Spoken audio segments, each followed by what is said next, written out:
কষে দেখি 15.2 15 অঙ্ক। মারিয়া ঘন্টায় 18 কিমি বেগে সাইকেল চালিয়ে 10 মিনিট একটি সমবাহু ত্রিভুজাকার মাঠের পরিসীমা বরাবর ঘুরে এলো।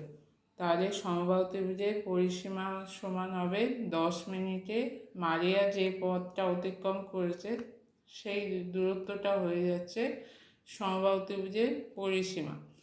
ত্রিভুজটির একটি কৌণিক বিন্দু থেকে বিপরীত বাহুর মধ্যবিন্দু পর্যন্ত সোজা যেতে মারিয়ার কত সময় লাগে?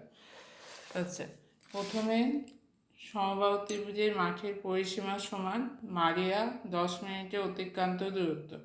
মারিয়া যাচ্ছে 1 ঘন্টায় 18 কিমি, মানে 60 মিনিটে যায় 18 কিমি। 1 মিনিটে যাবে 18/60, 10 মিনিটে যাবে 18 গুণিতক 10/60, কাটলে কাটাকুটি করে হচ্ছে 3 কিমি। তাহলে 6 দিয়ে 18কে কাটলে 3 কিমি। তাহলে সমবাহু ত্রিভুজাকার মাঠের পরিসীমা হচ্ছে 3 কিমি। এবার সমবাহু ত্রিভুজের 3টে সমান বাহু, তাই 3টে বাহু দৈর্ঘ্য এ হলে পরিসীমা সমান হবে 3 গুণিতক এ। তাই 3 গুণিতক এ সমান হচ্ছে 3 কিমি।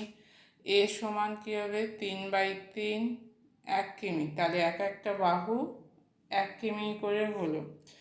এবার সমবাহু ত্রিভুজের ক্ষেত্রফল √3/4 ইন্টু বাহু স্কোয়ার এ স্কোয়ার, √3/4 ইন্টু 1 স্কোয়ার সমান √3/4 বর্গ কিমি।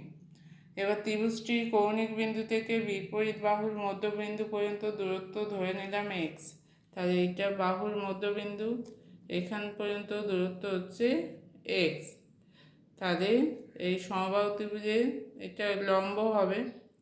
এবার লম্ব হলে কি হবে? হাফ ভূমি ইন্টু উচ্চতা।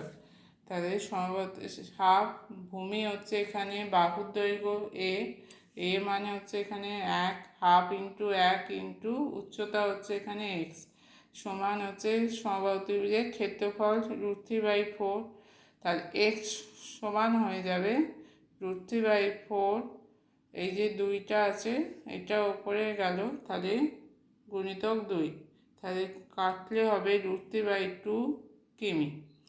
এবার √3/2 কিমি যেতে সময় লেগেছে কত? মারিয়ার এই দূরত্বটা যেতে কত সময় লেগেছে?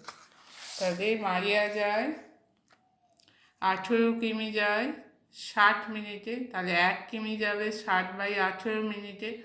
√3/2 কিমি যাবে 60/18 গুণিতক √3/2।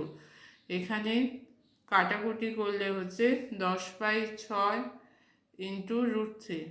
তাহলে 10কে ভাঙলে 2 গুণিতক 5 গুণিতক √3/6।